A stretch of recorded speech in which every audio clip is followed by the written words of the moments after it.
तुम्ही पाहत आहात MCN न्यूज मराठी।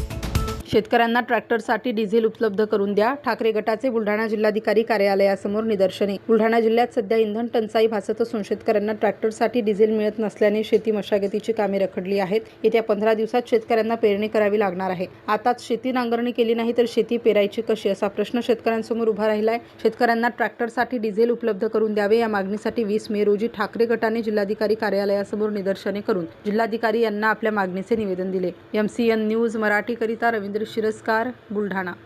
मागील काही दिवसापासून पेट्रोल डिझेल दरवाढ करण्यात आली आहे आणि प्रामुख्याने शेतकरी जो आता ऐन हंगामाच्या तोंडावर त्या ठिकाणी सगळी कामं डिझेलवर त्याची चालतात, त्या ठिकाणी पेट्रोल पंपावर कॅनमध्ये डिझेल आणण्यासाठी जातात, त्या शेतकऱ्यांना नाकारलं जातं, डिझेल मिळत नाहीये।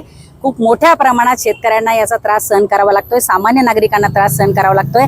खरं म्हणजे शासनाने एकीकडे फार्स केलाय, मुख्यमंत्री आणि मंत्री एकीकडे कोणी बुलेटवर येतं, कोणी EV कारमध्ये येतंय, कोणी सायकलवर येतंय। ही सगळी नौटंकी बंद करा आणि शेतकऱ्यांना आधी डिझेल उपलब्ध करून द्या, कारण सगळी शेतीची कामं ही खोळंबलेली आहेत। शासनाने जर त्यांच्याकडून होत नसेल तर हे नाकर्त्या सरकारने आपलं नाकर्तेपण मान्य केलं पाहिजे आणि सरळ सरळ राजीनामे दिले पाहिजेत। मोठ्या प्रमाणात पेट्रोल डिझेल दरवाढ झालेली आहे, त्याचा फटका सर्वसामान्य नागरिकांना बसतोय। मोठ्या शहरांमध्ये नसेल परंतु बुलढाणा वाशिम सारख्या लहान शहरांमध्ये आज मोठ्या प्रमाणात 12-12 तास रांगाच्या रांगा डिझेल पेट्रोलसाठी लागलेल्या आहेत। हे सगळं जे चित्र आहे ते भयंकर आहे आणि याच्या पुढेही संकट मोठं आहे। शेतकऱ्याची पिळवणूक थांबवा आणि शेतकऱ्याला त्याला ज्या ठिकाणी जिथे डिझेल लागत असेल त्याला ते उपलब्ध करून द्या त्याच्या शेतीच्या कामासाठी।